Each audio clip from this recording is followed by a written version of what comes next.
Inumayyuu naa dhufte.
Ageenyu na boontuuti yanaali.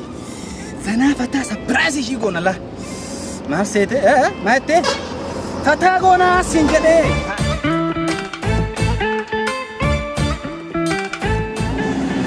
Ollaa keenya wanna tokko namni sun siin jedhee waamna. Guutuu isaanii firoota keenya gammachiisuu qabnaa. Haa. Caalli si. Nagaa.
wanti tajaajiltee ati yaaddu akka hin taane inni atiin eeganii addunyaatiin wal barsiisa. Gadaan yookiin gammachuun sisimata wantoota koo yoo waa'ee kee yaaddu isa kalee jiraannutu albamatti miira koo gadaan na huba.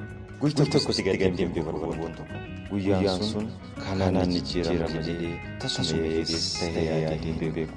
Tasuma addabaanii jiruu biyya namaa jiraatanii yaadii beeku. Guyyaa sana wanta na mudate osoo siin himin of biraa dhabuutu na gaddisiisa. Maaltu akka na mudate beektaa? Hiriyaa kee dhaggeeffate deemeen sababa mindaa hin arganiif akka harka qullaa keetiin hin fufne qarshii liqeeffadheen lubbuu ayyaana taatu birbite. Haati qabsus gammachuun anaa fi qabnu waan hundaa oolu. Tasarrufuu fidee si gammachiisee mindaa siin hin arganiif qarshii ayyaana taatu gammee irraa akka liqeeffadhe si taphachiisuuf ture. Maal godhatare? Addunyaan kana. Gomummaa koos ni beekame sin aarsu.